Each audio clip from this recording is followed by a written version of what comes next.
Hi folks, and welcome to ATTRIBUTIONS Armory.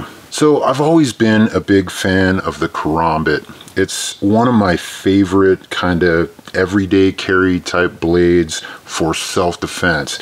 Now, it's not a particularly great blade for just heavy duty utility type of use, but for self-defense, it's got some phenomenal applications. Now, one of the things that I've heard as being a potential downside to the Karambit is that it's not very good at puncturing things, and I've even heard people going as far as saying that it's useless in the winter when people are wearing thick, heavy clothing. And so I kind of wanted to put that to the test today and see how a Karambit does with puncturing a Level IIIa Ballistic body armor panel. Now, I'm not going to point out who the manufacturer is of this because they state very clearly that it is not intended to protect against rifle fire or sharp-edged or pointed instruments. So basically, they're making it very clear that this is designed for essentially, handgun rounds up to about 44 Magnum and shotgun rounds as well. Now, the Karambit that I'm using is one that I really like. It's not anything fancy or high-end. It is claimed to be D2 steel, and it says Kazutoshi Tanabe on the box. Now, this gentleman is actually a reputable knife designer. However, being that this knife did not bear any markings of country of origin, and that I found big bulk packs of this exact same knife on places like Alibaba and DHgate and those other places that ship out of like mostly China, I believe that this knife is probably Chinese. So this is not anything expensive. I think I paid about 25 or 30 bucks for it, but it is very well designed. So they probably took one of this guy's designs and copied it and used probably not a spectacular grade of D2 steel to make this, but it is actually a reasonably well-made knife. It is very ergonomic.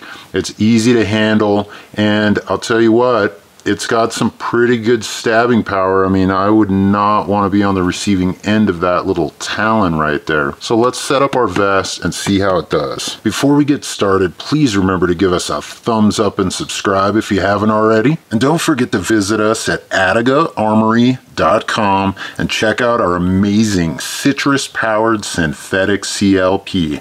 This stuff is awesome knife honing oil, and it does a great job at preserving that blade steel against corrosion. So let me show you our testing setup for testing the stabbing resistance of this quote bulletproof vest, and we'll kind of jump in from there.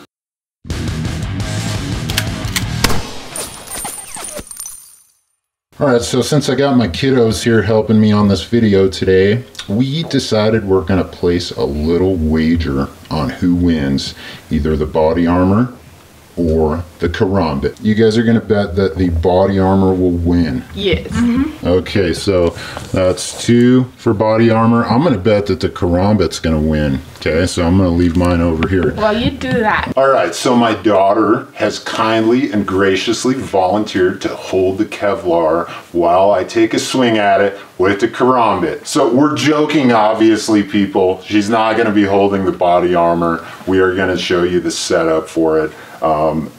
So don't call family services, okay? Joking. All right, so this is going to be our setup for the Karambit test, and I'm just going to go ahead and take a good solid stab right here where it's kind of touching up against the backing, and I've just got this backed with an archery target, and this is kind of one of those polypropylene foam block targets, so that'll give it a nice firm backing, and we're just going to kind of aim for this area around here and see what we can do. All right, let's see how we do with our Karambit. I'm going to try to go straight in as much as I can.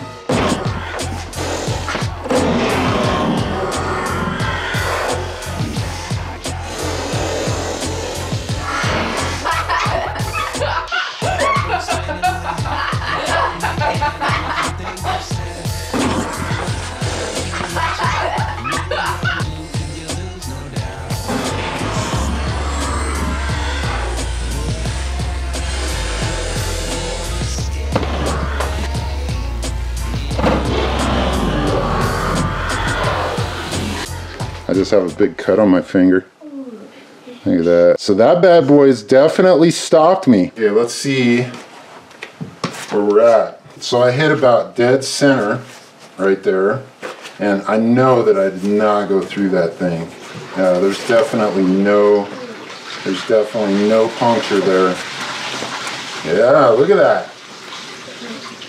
It won. All right, kiddos, so you guys ended up taking all of the candy, and the only thing I have to show for it is this Band-Aid on my pinky and a little bit of a scarred ego from basically chopping the end of my finger off trying to get through that body armor. What do you guys think about that? I'm sad. You're sad? I'm sad. You should be happy that you have all that candy. No, we're happy, but we don't want you to chop your finger off. It's okay, it'll grow back. I'm like a lizard. So, can I have one of those at least? Yes. To make me feel better? Yes. Oh, nice. All right, there it is. And no, Kit Kat did not sponsor this video. Gosh, I wish. Anyway, folks, we hope you enjoyed this video, and we'll see you again next time at ATTRIBUTIONS Armory.